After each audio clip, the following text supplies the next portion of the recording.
Pacific Ocean, traslados aéreos ejecutivos y sanitarios. Unimos lo útil con lo agradable. www.pacific-ocean.com.ar.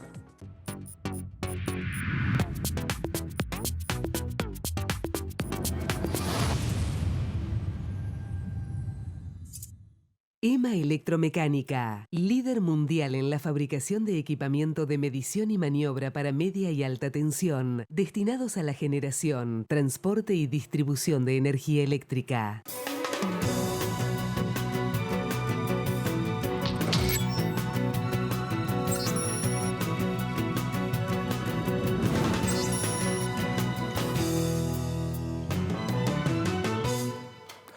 ¿Cómo le va? Buenas noches. Esto es 14 días, el programa del señor Charlie Fernández, hoy ausente con aviso. Mi nombre es Carlos Méndez. Estamos empezando con 2 o 3 temas muy importantes. El primero tiene que ver con todo lo que está aconteciendo hoy por hoy en ambos comités de campaña, en los 2 principales, tanto lo que pasa en el Frente de Todos como lo que pasa en Juntos por el Cambio. Hoy justamente cuando comenzaron las campañas de ambos partidos, vimos por ahora, se vieron 2, una a cargo de Alberto Fernández, otra a cargo de María Eugenia Vidal, sin demasiado peso, me decían algunos expertos, en las 2 que se vieron por ahora. ¿Qué es lo que está pasando? Nos vamos a ocupar también de la economía, va a estar Gabriel Rubinstein, nos vamos a ocupar también de todo lo que pasó con el frío en Buenos Aires y la presencia, la convocatoria importantísima de Juan Carr en la cancha de River, y vamos a estar con el ex embajador Juan Pablo Lolé, viendo todo lo que pasa con el acuerdo Mercosur y la Comunidad Económica Europea. Algunos datos indicaban de la reticencia de Francia a este acuerdo, de Europa Oriental, lo que pasa con Brasil. Por ahí vamos a estar con Juan Pablo Lolé. Vamos a estar enseguida también con Laura Serra, hablando de todo lo que pasa en materia de polarización. Los datos de hoy domingo indicaban desde varias consultoras, para eso va a estar el consultor Carlos Germano, hablaban de algo que hasta hace poco parecía imposible y era una victoria de o Fernández o Macri Pichetto en la primera vuelta. Se verá, enorme expectativa por lo que puede pasar el próximo 11 de agosto con la primaria. En torno a lo que sucede en ambos comités, algunos datos.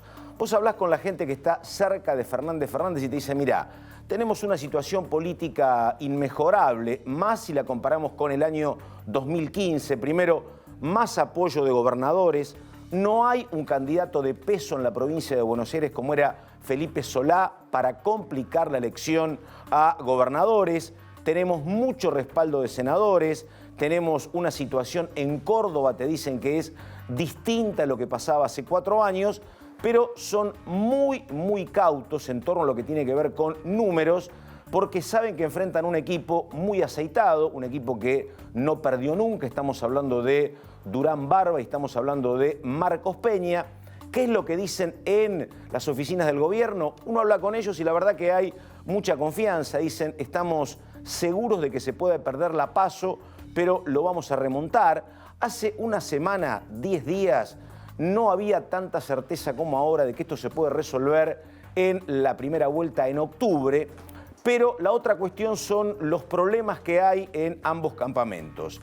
En el lado de la fórmula Fernández, primero, te dicen que es un candidato con mucha personalidad, que fue él, jefe de campaña, estamos hablando de Alberto Fernández, y un hombre que recela un poco de todo lo que tiene que ver con coachings y grandes jefes de campaña. El otro tema es lo que pasa con Cristina. Cristina habla poco, no terminan de saber si eso significa que convalida todo o tiene algunas diferencias. Una Cristina que quiso subir al escenario Marcos Peña, pero que todo indica que no va a estar demasiado presente, por lo menos hasta las PASO, porque está en Cuba, porque después tiene que viajar a Río Gallegos. Eso es lo que está aconteciendo entonces en el campamento de Fernández.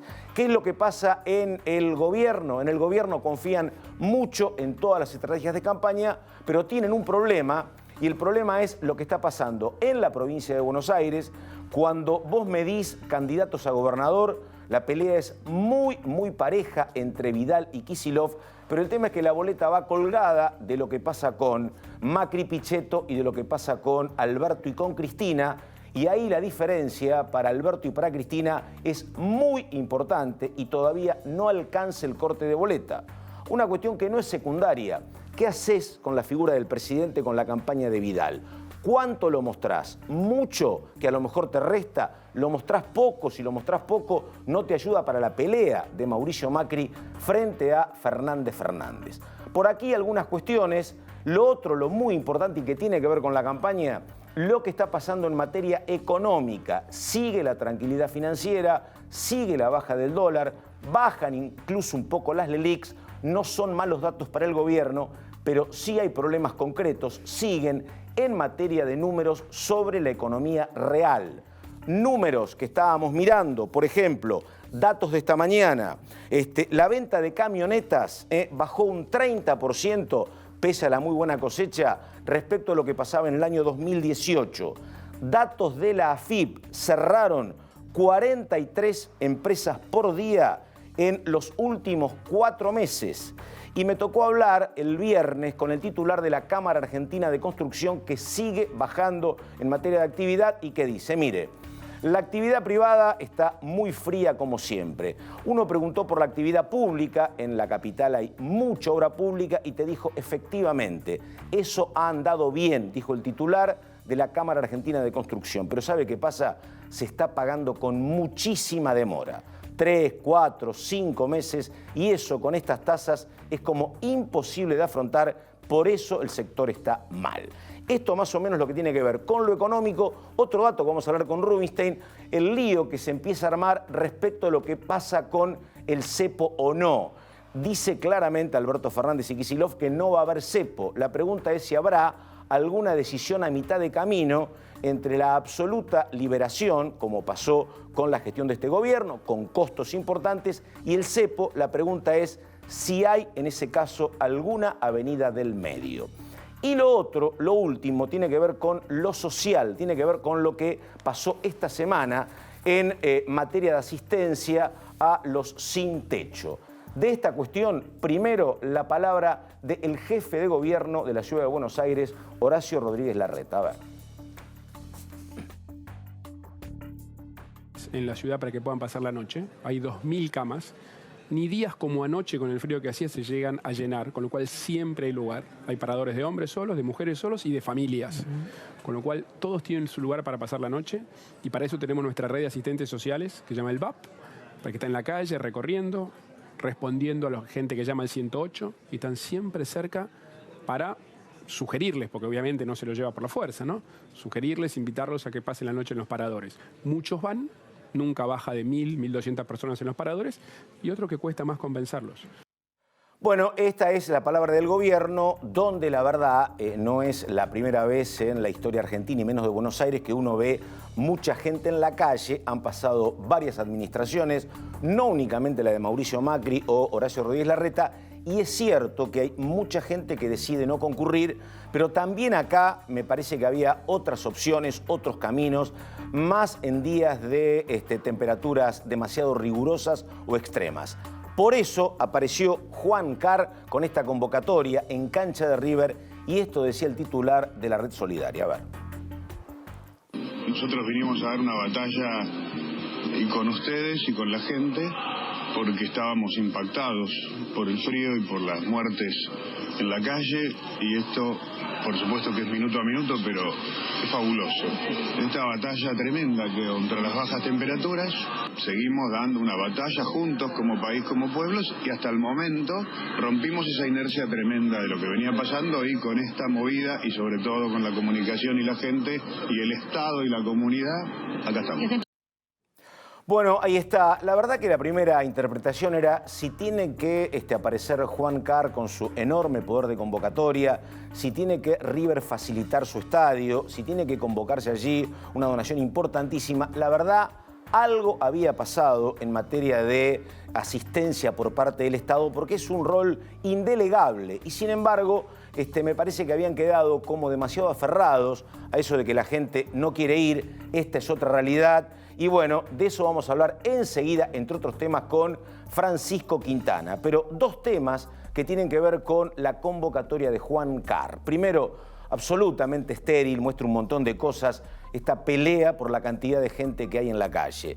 Si 1.400 y pico, como dice el gobierno, o 7.000 y pico, como dicen distintas ONG. Ojo, son ONGs con mucha amplitud y con un trabajo, indican ellos, muy detallado. La verdad, sean 7.000 o sean 1.000, es una cantidad muy importante, en una temperatura distinta. Repito, creo que faltaba una mirada distinta y tuvo que llegar por parte de una asociación civil como River y de una ONG muy atenta para estas cuestiones como es Red Solidaria. Otros dos temas, lo vamos a preguntar enseguida a Quintana, pero digo, ¿es cierto que en el gobierno están incómodos o molestos con Juan Carr? Segundo, ¿es cierto que se mencionó que esto era como una operación política vinculada al kirchnerismo? Bueno, por acá vamos a estar enseguida con todos los invitados y ahora saludamos a ella, a Laura Serra, amiga, compañera de trabajo también. Laurita, ¿cómo te va? ¿Cómo andas, Patito? Buenas noches. Un placer Muy bien. estar acá con vos. Igualmente. Bueno, tiene un libro por ahí que después vamos a ver de qué se trata, Laura. Muy bien. Bueno, a ver, Laura, datos últimos en materia de campaña, ¿qué tenés? Bueno, arrancó la Polarización, campaña sí. formalmente, ¿no? Porque Sí. ya se empiezan a ver los primeros spots Sí. de cada una de las agrupaciones políticas que van a participar tanto en las primarias como en la primera vuelta, eventualmente si pasan el umbral del 1,5% de los votos. Lo cierto, Pato, es que, bueno, toda esta polarización que se preveía que se iba a dar en la primera vuelta, vos lo mencionabas recién Sí. en el anticipo, se ha adelantado los tiempos, ¿no? Sí. Da la impresión de que tanto el gobierno como el kirchnerismo están jugando a todo o nada para las primarias del 11 de agosto, como si esta fuera la primera vuelta electoral, ¿no? Muy importante para María Eugenia Vidal, vos lo Sí. mencionabas recién, para ella es como si fuera, como ella no tiene Claro. balotaje, las PASO serían una suerte de primera vuelta electoral. Es muy importante la batalla que se va a dar en la provincia de Buenos Aires y de ahí la participación que van a tener muy activa tanto Elisa Carrió como Martín Lustó y por supuesto Miguel Pichetto, la flamante adquisición que ha hecho el oficialismo por parte desde el peronismo, ¿no es cierto? Eso es importante para ver qué es lo que está pasando en provincia de Buenos Aires. Y también un poco las estrategias de campaña, vamos a ver ahí, digamos, porque acá no se puede cometer un solo error. No. Y da la impresión de que el oficialismo está aceitando digamos, este aparato de campaña Sí. que lo tiene muy sólido, con Durán Barba, con Marcos Peña al frente. Da la impresión que del otro lado, que del Frente para la Victoria, apuestan no tanto a una organización de campaña tan estratégica y sofisticada, sino más bien Sí. a lo tradicional y lo clásico que es la fuerza del peronismo, la territorialidad del peronismo, ¿no? Y por supuesto la imagen de Cristina Fernández de Kirchner como traccionadora para Sí. el resto del peronismo y del kirchnerismo, por supuesto. Sí, más o menos como la puja entre lo artesanal, dicen de la fórmula Fernández, y la Big Data de la fórmula Macri-Pichetto. Exacto. Bueno, estamos con Francisco Quintana, que es, además es el número 2 del PRO en la conducción nacional. Francisco, gracias por estar. Gracias, Pato, Primera por la pregunta, invitación. la verdad, yo lo decía ahí, yo creo que desde tiempos de, no era ministro del Interior, pero era un funcionario de Menem, Gustavo Vélez, años 90, donde había muchos problemas sociales, que uno se preocupaba por lo que pasa, ¿no? Mucha gente en la calle, situación de indigencia, así que esto no es nuevo. Pero digo, la verdad, a ustedes que haya tenido que convocar Juan Carr esto y se haya gestado esto en River, ¿los sorprendió? ¿Hubo alguna evaluación? ¿Cómo lo vivieron? A ver. No, yo te diría, Pato, primero que no nos sorprende, segundo que yo personalmente no dudo de la buena voluntad de Juan Carr, a quien conozco, con quien tengo relación y con quien he hablado en el transcurso de esta semana.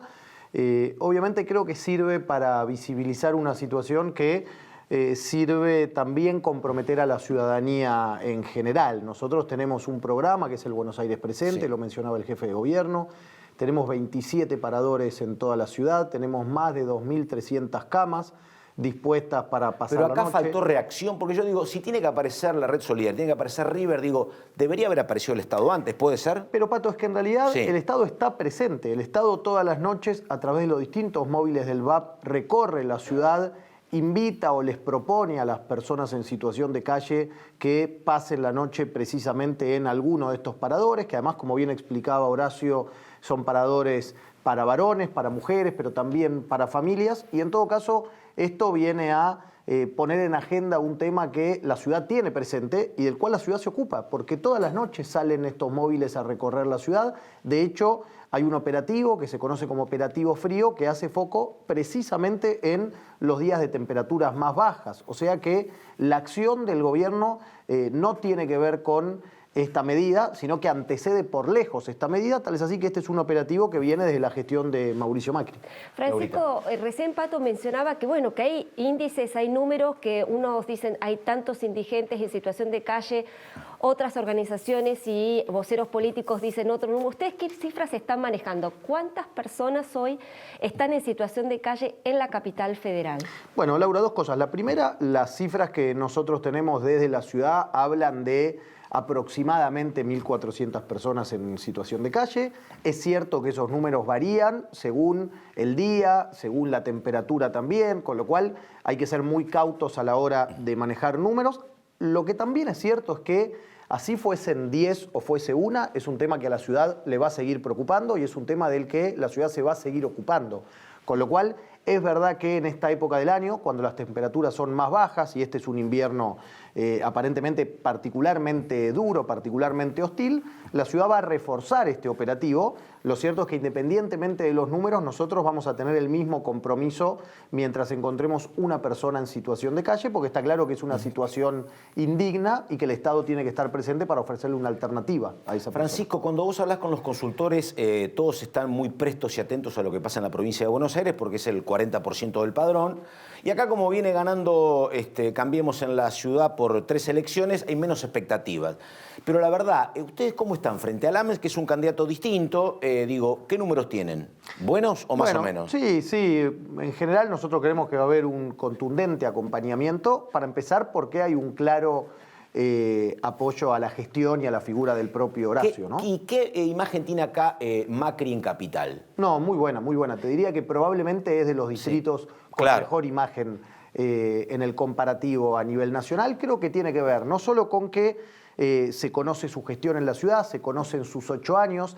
Muchos recuerdan que la primera gestión fue una gestión, la de Mauricio Macri en la ciudad, en donde, si se quiere, nos vimos en alguna medida superados por la burocracia estatal, por el exceso de expectativas, y en cambio en la segunda gestión se pudieron materializar muchos de los logros que hoy recordamos de sus 8 años al frente de la ciudad. Creo que un proceso similar probablemente se pueda vivir a nivel nacional, y además porque creo que a diferencia de lo que pasaba durante los 12 años que lo precedieron, en donde el gobierno nacional, con Néstor primero y Cristina después, le dio la espalda a la ciudad, le dio la espalda a los porteños, en estos 4 años la ciudad disfruta de muchas obras, de muchos avances, que en buena medida tienen que ver con fondos del gobierno nacional, ¿no?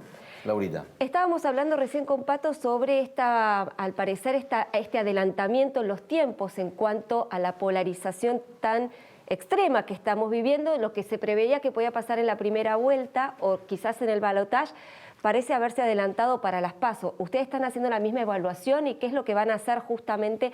Digamos, primero, ¿a qué lo atribuye? ¿A que la tercera vía ha decaído o a que la grieta cada vez se agiganta más?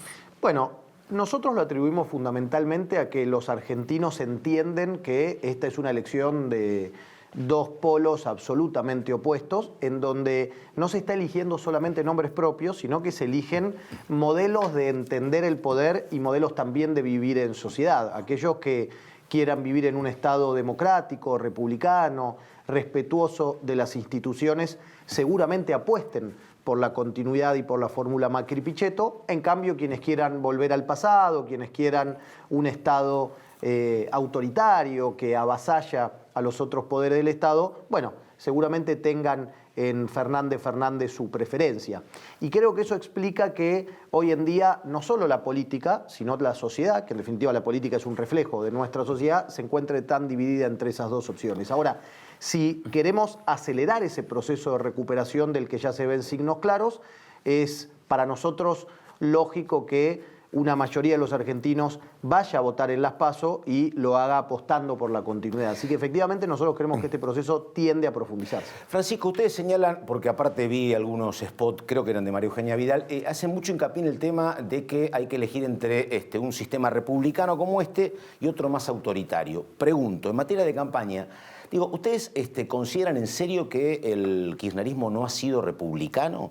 Yo lo que digo es, en materia de elecciones, por ejemplo, perdieron un montón de elecciones. 2003 se entregaron el poder, 2015, 2017. 2009. Bueno, Pato, vos decías... 2009, que 2000, perdió también, Néstor. exactamente. Néstor Digo, en provincia. no, pregunto, y además, ¿sabés qué pasa? Digo, está como compañero de Macri, Miguel Pichetto, que fue 17 años jefe del bloque de senadores. Por eso pregunto, a lo mejor Pero, es como Pato, muy polarizada la cuestión. Vos recién decías, entregaron el poder. Yo recordaría que Cristina no entregó el poder. Simbólicamente tenés razón. Pero Sí, tiene mucho de está bien. simbolismo esta actividad, porque precisamente uno le da señales a la ciudadanía con determinadas actitudes. Y cuando vos rehusás entregar el poder a aquel que democráticamente ganó la elección, cuando vos le das la orden a tu bloque de diputados y de senadores que no bajen al Congreso a el discurso inaugural, y ahí vos ves una diferencia porque en su momento Héctor Recalde, presidente del bloque de diputados, Sí. no le permitió a sus diputados asistir a la sesión, a diferencia del senador Pichetto,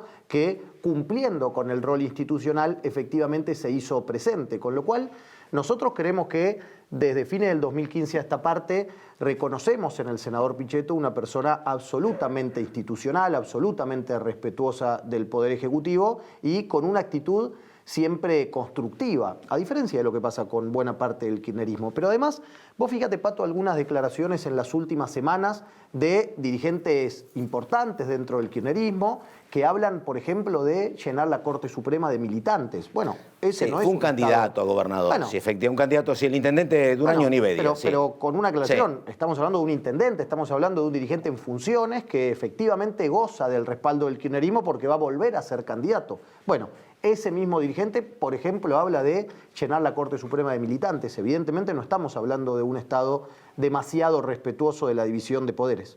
Ahora, Dale. Francisco, con la incorporación de Pichetto al oficialismo, ¿podemos prever que va a haber un cambio en la estructura de la coalición después de diciembre? ¿O es todo por la galería? ¿Es todo para la campaña? ¿Tenemos un peronista en el oficialismo y después volvemos al sistema endogámico que ha regido durante estos 4 años? ¿Qué podemos esperar después del 10 de diciembre? Bueno, yo creo que nosotros dimos respuesta a una demanda de amplitud, demanda que no era solamente dirigencial, sino que era de buena parte de la ciudadanía, que nos planteaba que incorporemos aquellos con los cuales compartíamos valores fundamentales, por más que no integren ninguno de los partidos que hoy formalmente componen Juntos por el Cambio. Y nosotros damos respuesta a eso ni más ni menos que con la integración como compañero de fórmula del presidente Macri. Creo que es una clara señal de que hacia adelante estamos en el inicio de una etapa de mucha mayor amplitud, en donde probablemente una mirada como la del senador Pichetto sea una mirada complementaria a las miradas que hasta ahora existen puertas adentro de nuestro gobierno. Francisco Quintana, tengo la última,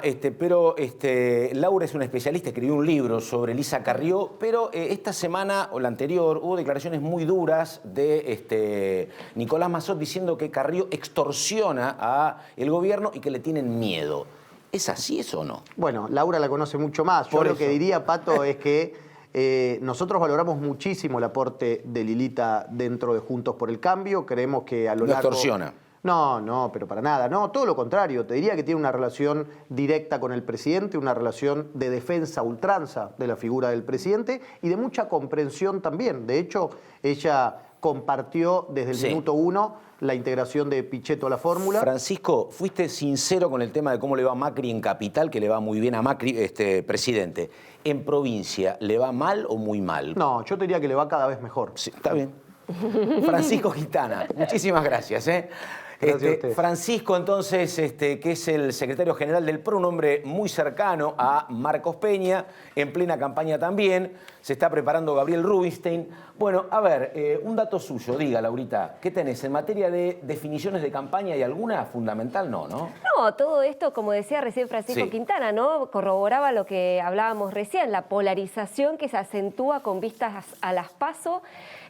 Una tercera opción, La Baña, Sí. que parece como diluirse, que no termina de arrancar en cuanto a, a su propuesta electoral, pero bueno, hay que ver un poco la campaña cómo anda y cómo arranca. Lo cierto es que hoy por hoy están midiendo, digamos, cada uno sus potenciales y lo importante es la diferencia que haya en el balotaje, Pato, porque Exactamente. una cosa es que eventualmente Cristina gane por entre 5 y 10 puntos, ¿no? Sí. O que esa diferencia sea menor. Eso es clave para Por supuesto. los analistas del oficialismo. Así que bueno, toda la atención está puesta en las PASO y están invitando a votar hasta, Sí. hasta los abuelos, a todo el mundo a votar a las PASO. Es lo que la estrategia de ellos va a ser apuntar a convocar a la mayor cantidad de votantes. Ahí estamos. Gabriel Rubinstein. Gabriel, gracias por estar. Buenas noches. Buenas noches. ¿Qué tal? Gabriel, primera pregunta. La consulta es esta. Se planteó alguna duda por lo que dijo, Alberto Fernández dijo que él no es partidario del cepo, Kicillof tampoco, pero hablaron de alguna alternativa media. Y escuché a algunos colegas diciendo, ¿por qué no puede haber un camino a mitad de posiciones más extremas si la liberalidad que hubo acá con el tema de la entrada y salida de capitales no existe en otros lugares del mundo? Vos que participaste de la gestión Labaña, ¿crees que puede haber un camino del medio, ni cepo ni absoluta libertad o no? A ver, una cosa es el sistema cambiario. Sí. Que hay que definir si es un sistema único de cambios o es un sistema de cambios múltiples. O sea que no es... Acá se llamó cepo por la Sí. manera en que se hicieron las restricciones. Históricamente en Argentina era un doble mercado, un mercado financiero legal, que vos podías comprar y vender dólares legalmente, Sí. y un sistema comercial. Normalmente el sistema financiero estaba 20, 30, 40% por encima, y si la brecha subía mucho se armaba el lío, ¿sí? Eso era de los 80, de los Sí. 70. Pueden llegar a estar pensando en eso, como un mecanismo de decir, bueno, vamos a un sistema de cambios múltiple, que implicaría que el que quiera dólares tenga que pagar por el ¿Y dólar. antes del financiero. cepo cómo era acá? ¿Tampoco había absoluta libertad o no? No, era el sistema único de cambios, Sí. con algunas restricciones, no en cuanto al valor del dólar, Sí. sino que en un momento era decir, bueno, ninguna persona física podía comprar más de 2 exactamente, millones de cierto. dólares Claro. por Que día. una vez se había comprado el propio Néstor Kirchner. Claro. había comprado Claro, dos. es Claro, verdad. más de 2 Sí. millones de dólares por Sí. día. Sí, Normalmente claro. las personas físicas Claro. no pueden comprar más de 2 millones de dólares por mes. Perdón. Sí.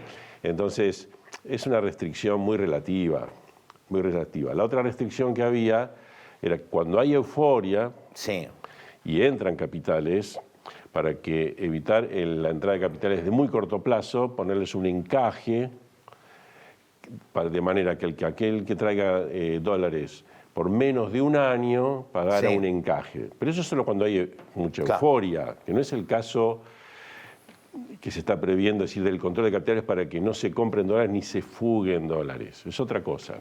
Pero te diría, pero siempre en esos casos, tanto el caso de encajes como en el caso de poner un máximo a la compra de personas físicas, Sí. con un sistema único de cambios, sin brecha cambiaria. Claro. ¿Estamos frente a una situación de atraso cambiario? Porque se ha instalado un debate sobre si el dólar está demasiado barato hoy. A ver, cada vez que hay un poco de confianza o disminuye la desconfianza, se abarata el dólar. Ahora cuando la gente empieza a decir, desde el 29 de abril cambió el sistema cambiario. Hasta el 29 de abril el Banco Central no podía hacer uso de sus dólares. Así es. Salvo en una situación de 150 millones, iba al techo. Bueno, ahora, desde el 29 de abril, el Banco Central tiene esa capacidad. El mercado no es sonso, lee. El Banco Central tiene 45.000 millones de dólares, aunque piensan que puede llegar a usar 15. Entonces dice, bueno, las tasas son muy altas, el gobierno está, digamos, en ese sentido, logró, se puede decir, dominar el mercado, y entonces hay más oferta de dólares Sí. y hay menos demanda de dólares. Entonces el dólar cae. Incluso el Banco Central compra dólares futuros, o sea que tiene esa capacidad que en el pasado no tenía, de poder comprar dólar futuro para tener más municiones en caso de alguna corrida. Entonces, bueno, y el dólar baja, entonces, se atrasa el dólar. Si los que realmente mueven dinero pensaran que se atrasó, no venderían dólares, que se quedarían todos calmados. Entonces, eso es muy relativo. Yo de todas maneras diría, yo preferiría que el Banco Central, por ejemplo, a 43, Diga, de acá no baja. esté comprando dólares. Claro. No deje que baje y que baje. O sea, siempre está el riesgo de una baja y después una suba más brusca. Quizás si uno dice, bueno, si el dólar estuviera 5% más caro, 7%, por ahí sería mejor. Son discusiones que puede haber, pero no es la discusión principal. Acá la discusión principal es si uno si Alberto Fernández, que es el candidato que puede llegar a ganarle a Macri, está de acuerdo con este sistema cambiario de un solo tipo de cambio, es la primera discusión. La segunda es, ¿le parece que más o menos un dólar de 43, 44, 45, 46, 47 es un dólar aceptable o quiere un dólar de 60 o de 70? Gabriel. Esa es la discusión que hace que, entre otras cosas muy importantes, no pueda bajar la tasa de interés, que sería lo más importante para que la economía se Porque no reactive. está bajando la tasa, ¿no? Baja, pero poco. Muy poquito. Gabriel, una pregunta que tiene que ver con esto. Por supuesto que si tuviéramos, en lugar de este escenario, tuviésemos un escenario donde el dólar sube 10, 20, 30 centavos todos los días, sería en términos políticos insostenible. Es mejor esto que lo otro. Pero digo, lo que es la tranquilidad de los mercados no se trasluce en cierta reactivación de la economía, uno ve cierres, menos ventas, digo, ¿por qué los mercados, apuestan tanto a Macri? Digo, por la cuestión macro, por la cuestión financiera, ¿por qué es eso?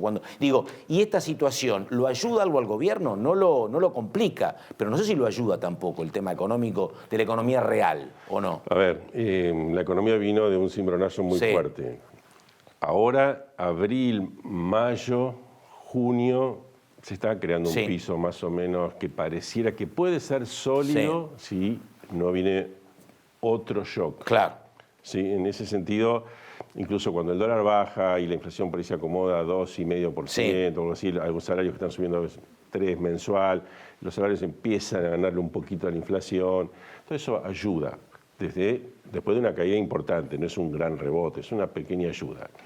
Ahora, si ya no hubiera un tema electoral, pues si ponemos, si Macri ya hubiera ganado, hoy estaríamos exigiéndole al gobierno bajen fuerte la tasa de interés, que ya no tiene sentido que siga tan alta. Porque ya pero no el 12 de agosto puede ser un día clave. Digo, el 12 de agosto depende mucho de lo que pase con el resultado de las elecciones. Sí, de todas maneras, el 12 de agosto sabemos que es como primera vuelta, en el mejor de los casos, y la segunda es en octubre. O sea, si la diferencia es poca, va a haber lucha, pero no se va a definir la elección. No se va a definir. Entonces, pero, como dice mi amiga Laura, digo, si la diferencia es de 3 o 4 puntos, es un buen dato para el gobierno. Si la diferencia es más amplia, 5 o 6, puede ser complicado. O el clima, general, pregunto. Sí, yo diría que en general los mercados están evaluando en que entre 4 y 7 es la zona más confusa. Está bien. Arriba de 7 la ven difícil para Macri. Abajo de 4 la ven que Macri la está peleando y la está remontando bien. Está remontando bien. Ahora, de todas maneras, hay que prepararse para los dos escenarios.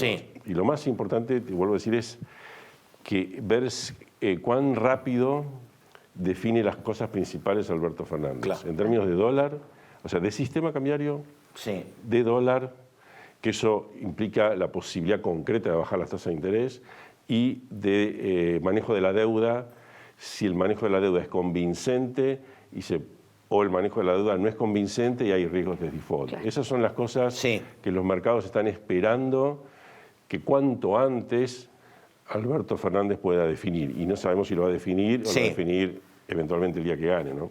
Laurita. Bueno, la última, digo, para que la gente de alguna manera pueda tener alguna proyección, ¿no? Digamos, este veranito, entre comillas, que estamos viviendo en la economía con un dólar relativamente estable, caída de la inflación, digo, ¿es sostenible en el tiempo o está hoy insuflado por anabólicos que hacen que vivamos este veranito, pero que después de diciembre puede estallar todo por los aires? No tiene, digamos, si vos despejás la cuestión política, o si las definiciones, vamos a poner que Alberto Fernández gane, y las definiciones económicas son en términos de decir, no, mira, quiero un solo sistema cambiario, no me parece que el dólar tenga que subir mucho más porque implica una pérdida para los salarios, no tenemos por qué ir a default ni a la uruguaya, ni a la ucraniana, ni a nada. Y si define todo eso, yo te diría que el dólar puede estar tranquilo, tranquilo no significa fijo, ¿no? Claro. Tranquilo, 8 años más. Bien. Muy bien, Gabriel Rubinstein. Gabriel, muchísimas gracias, por estar con nosotros. Y estamos enseguida con el ex embajador en Brasil, con el doctor Juan Pablo Lolé. Vamos a hablar de todo lo que está pasando con el acuerdo Mercosur, Comunidad Económica Europea, básicamente de todo lo que tiene que ver con Brasil. Le voy a preguntar a Lolé enseguida, porque gente que conoce mucho de política exterior dice, mirá, Itamaraty tenía un rol clave que parece que está como un poco desteñido en la gestión de Bolsonaro, de cuáles son las ventajas, de cuáles son los tiempos. porque varios indicaron, después de todo lo que pasó la semana pasada, es que era como demasiado pronto para criticar, como hizo la oposición al acuerdo, pero que también era un poco temprano para celebrar tanto como pasó con parte del oficialismo. Enseguida estamos con un dato de Laura Serra importante, pero Juan Pablo lo lee.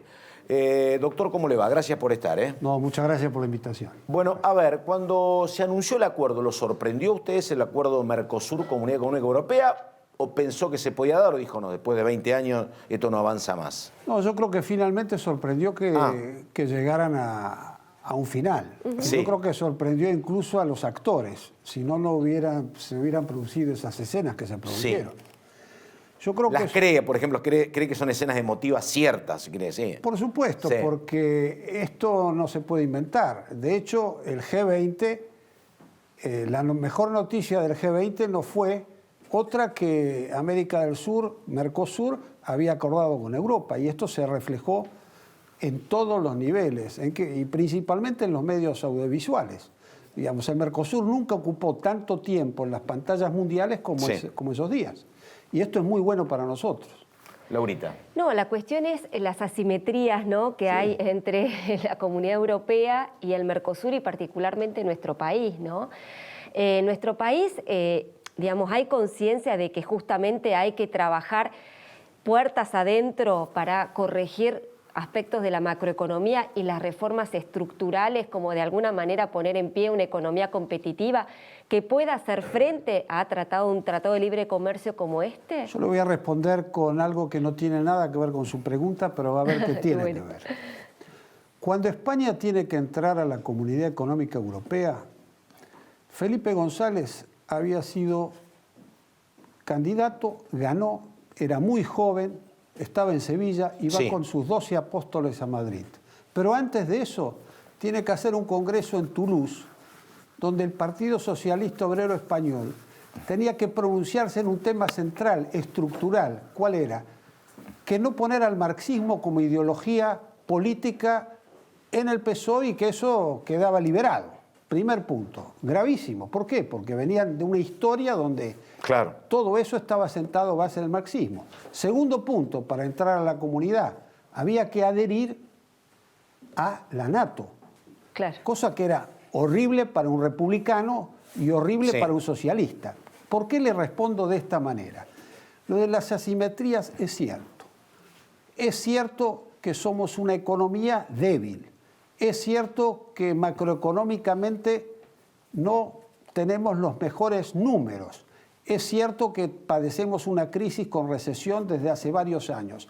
Pero lo que sí es cierto, que la Argentina se tiene que dar una estrategia de aquí a futuro que no solo abarca una elección, abarca nuestro destino como nación. Claro. Y este es el tema central. Entonces, todo lo que usted plantea estoy de acuerdo, pero también es una oportunidad para que nos lo planteemos. Y no solo en campo electoral, sino en el campo político más profundo. Claro. Las razones profundas que nos convocan a esto. Doctor, el gobierno celebró mucho y me parece que la oposición primero cuestionó duro, después fue morigerando las críticas. ¿A usted le llamó la atención las críticas, por ejemplo, del espacio Fernández Fernández o no? Mire, yo creo que como esto está tomado en clave electoral, Claro. por eso yo hice esa introducción. Yo creo que nosotros estamos en presencia de tener que definir cuestiones muy importantes para la Argentina. Tenemos Sí. un 30% de pobreza, tenemos recesión, tenemos una tasa de interés que no existe en ningún lado del mundo, tenemos una inflación galopante. Entonces, me parece que lo hicieron en clave electoral. Creo que no es una fiesta ni una tragedia. Esto Claro. es trabajo. La Argentina se tiene que poner a trabajar, dejar de hablar y empezar a trabajar, porque no es fácil acordar. Y acordar supone negociar con todos los sectores, con todas las cámaras, ver qué costos y beneficios tiene para unos y qué costos y beneficios tiene para otros. Yo creo que es una convocatoria a pensar, a reflexionar y a trabajar. Pregunte, Laurita. Pueden haber sectores, hubo declaraciones de Grocopatel, Sí, ahí lo sí. dije bien, diciendo o advirtiendo que puede haber sectores que desaparezcan a partir de este acuerdo. Declaraciones de alguna manera poco felices, pero que generaron mucha polémica. ¿Usted cree que efectivamente va a haber sectores que en virtud de este acuerdo van a desaparecer o van a tener que reconvertirse de alguna manera? De nuevo le voy a contestar con un ejemplo. A ver. Yo cuando era embajador en España, España recién se incorporaba a la comunidad. y me invitaron a mí a ver una empresa metalúrgica en el norte de España. País Vasco, por ahí. País Vasco, Claro. que se tenía que reconvertir. Ahora, cuando fui ahí, ¿qué es lo que vi? Un curso de capacitación para todos los obreros y operarios donde salían de la cuestión manual a la robótica, de esto hace 20 años. ¿Qué es lo que quiero decir con esto? Que es cierto que va a haber cosas que van a cambiar y profundamente, pero tenemos que estar preparados para eso. Y la preparación no solo es ideológica, hay una preparación práctica. Va a haber sectores postergados. Ahora usted me pregunta lo de Grobocopatel. Yo no lo hubiera dicho de esa manera. Claro. ¿Por qué? Y bueno, porque acá hay una tradición histórica de poner la industria y el campo. Y hoy todo esto está renovado y recombinado. ¿Cuál es la potencialidad hoy de la Argentina? Hay una industria, por ejemplo, la del biodiesel, para tomar un caso. La del biodiesel son 2.000 millones de dólares. Cuando los chinos nos ponen a nosotros una medida, nos complican toda nuestra producción. Toda la formación que hay hoy en cuestiones genéticas, en producción, todo el valor agregado que empieza a haber en el sector agropecuario, obviamente no reemplaza una máquina, pero esas máquinas van a ser reemplazadas por robots. Pongo un caso. Pongamos el campo, contestándole a Grobocopatel. Cuando uno ve un tractor hoy parece una Ferrari de carrera, porque tiene todo adentro.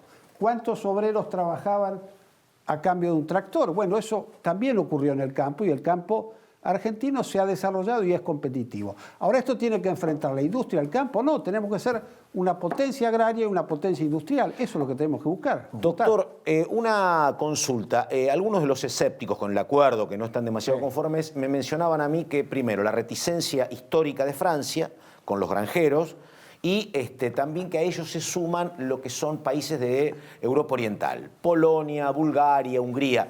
¿Hay una oposición más firme en esos sectores, en esos países? Sí, lo que creo que ellos tienen un sistema institucional en el cual ese tipo de oposiciones tiene compensaciones. Una vaca en Francia vale 10 veces más de lo que vale una vaca acá. ¿Por qué? Porque tiene una serie de compensaciones que tiene la comunidad para favorecer a esos sectores.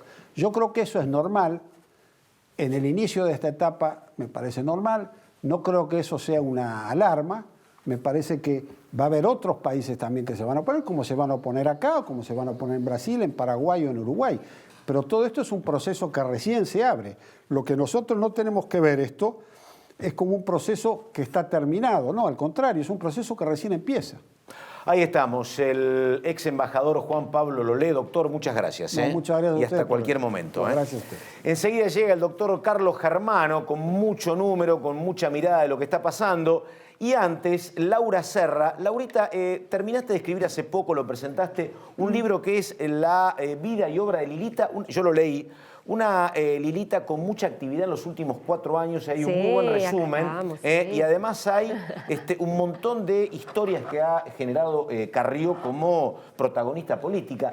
Una sola pregunta. Digo, Carrió, ¿se plantea ser presidenta o no? No, de ninguna manera. Porque claro. No, Carrió no quiere ser presidenta, ya se bajó definitivamente de esa carrera. Lo que sí está, como vos has visto, muy embanderada detrás de la reelección de Mauricio Macri.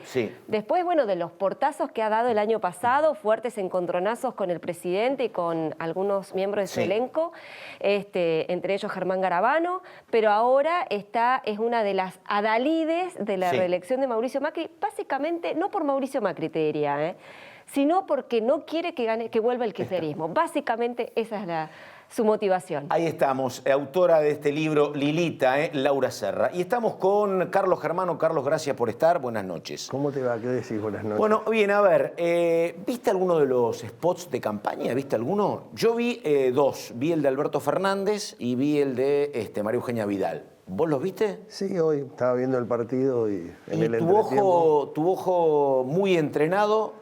Yo creo que recién empieza, digamos, creo que empiezan a delinear estrategias. A mí me parece que la definición clara va a ser la provincia de Buenos Aires. Sí. Hay un dato central que estoy viendo. Hay mucha endogamia de parte de Alberto Fernández. Digamos, se está hablando fundamentalmente al sector más duro, al sector cerrado, una Cristina Fernández que no va a tener un rol protagónico, creo que va a seguir haciendo apariciones. Y me parece que el que va a tener un rol central en esta campaña es Axel Kicillof. Epa. Sí. ¿Sergio Massa? Déjame... No. No. Porque como te dijiste que yo pensé que iba a ir por Massa, dale. No. Yo digo, sí. Y creo Sergio Massa. ¿Por qué digo esto? Digo, si vos tomás la provincia de Buenos Aires, la provincia de Buenos Aires tiene la primera sección electoral y la tercera sección electoral. La tercera sección electoral, a la audiencia le digo, es todo el sur del Gran Buenos Aires. La primera es norte-oeste. Claro. La tercera, la empatía, la fuerza del peronismo territorial y la figura de Cristina es muy fuerte. Sí. La primera y el interior, ahí es donde creo que indudablemente el peronismo va a tener que hacer un trabajo muy fuerte, porque dentro de la primera está muy dividido. Ahí tenés zonas del oeste muy fuertes, estoy hablando de Merlo, estoy hablando de Moreno, estoy hablando de José C. Paz, muy fortalecido el peronismo, pero tenés sectores norte. San Isidro, Vicente López. San Fernando, Tigre, Mercedes, donde indudablemente hay no es la misma fortaleza, y ni hablemos del interior. Ahí es donde yo digo, la figura de Kicillof y la figura de Sergio Massa empiezan a cumplir un rol muy importante. ¿Por qué digo esto? Lo decía Rubinstein recién, digamos, de los últimos 50 días empieza a haber una suave brisa a favor de Mauricio Macri desde el punto de vista electoral. Indudablemente hay un crecimiento importante que se está dando.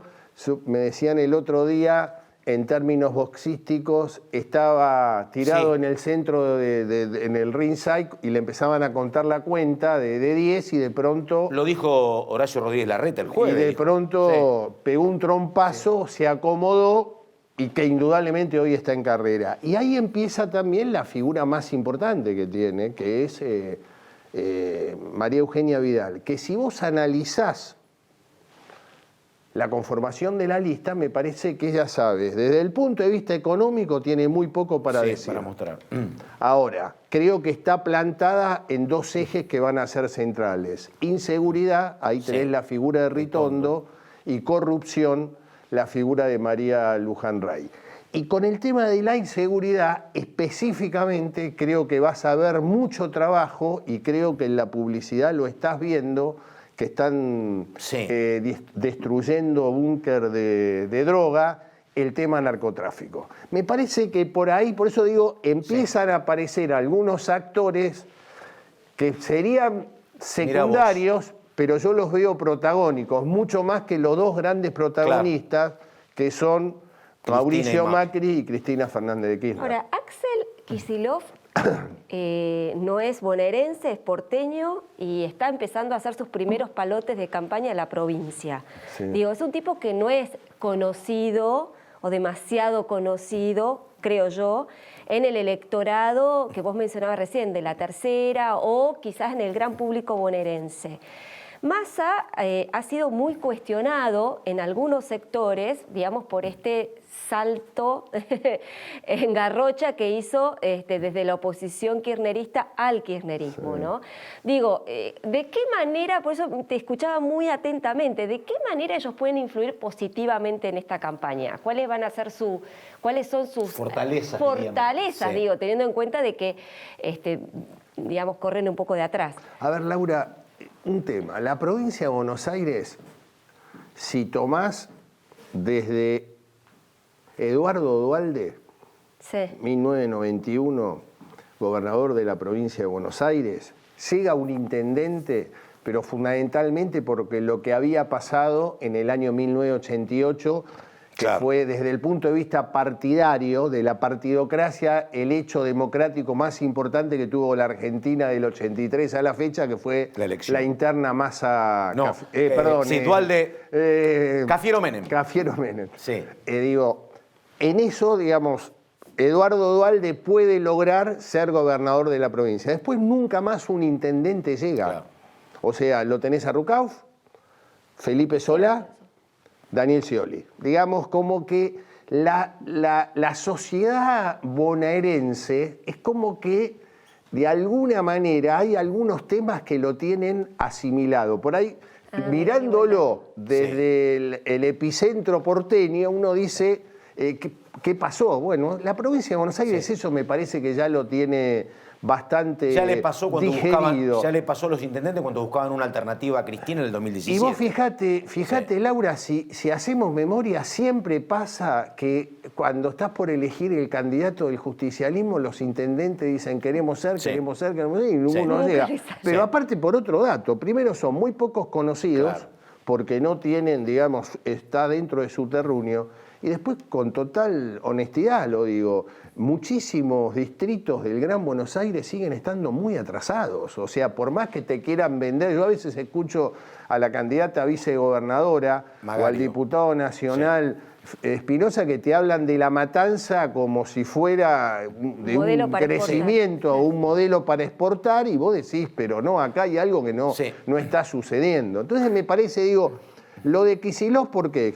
Kicillof es una figura joven, maneja muy bien el tema económico va a ser un tema central, el oficialismo va a tratar de correrlo, de poner otros temas, y cuando digo de endogamia, de Alberto Fernández, yo lo que estoy planteando también, Laura, que hay algunos temas que me parece que es muy difícil quedar en el centro. Yo digo, por ejemplo, el tema Venezuela, que por ahí no parecería ser un gran tema electoral. Ahora, tenés una expresidenta de la República, 2 veces presidenta en Chile, donde firma un informe demoledor. Tremendo, lapidario. Digo, y lapidario, es exactamente. Me parece que hay temas en el cual no podés especular. Por eso digo, me parece que recién empieza, las estrategias van a ser muy importantes, y te diría, cerrando, creo que en el hecho de lo analógico y lo digital, me parece que en ese escenario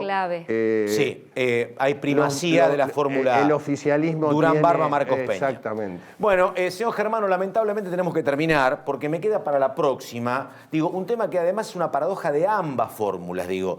Si la fórmula Fernández quiere crecer hacia el medio, cuando la mostrás a Cristina a veces no sumás. Y del lado de la fórmula Macri-Pichetto, si vos querés ganar en la provincia de Buenos Aires, y a Macri en la tercera sección electoral no lo podés mostrar demasiado. Así que tienen problemas para un fin orfebre. Primera e interior es el gran desafío que hoy tiene el oficialismo. Exactamente. Doctor Germano, un gusto como siempre. Gracias. Laura Serra, nos vemos en cualquier momento. Bueno, esto fue 14 días, terminamos ahora, volvemos en una semana nada más. Gracias y buenas noches.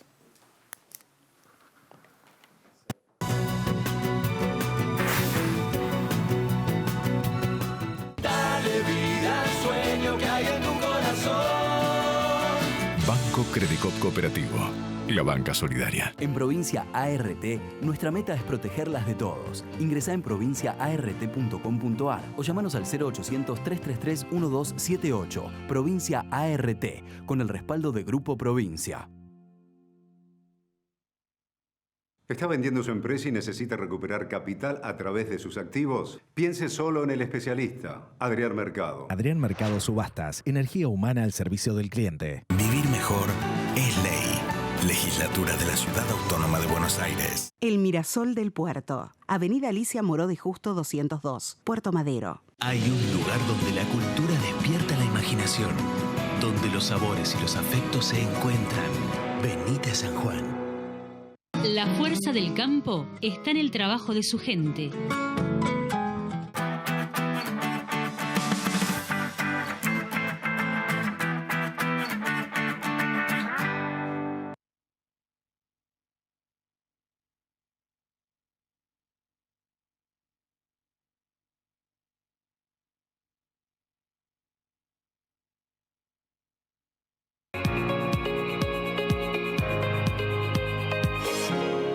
¿Tenés acidez? Tenés que tener Milanta. Milanta apaga la acidez. Hacela bien. Pedí tu préstamo online. Banco Ciudad te quiere ver crecer. Volkswagen Group Argentina.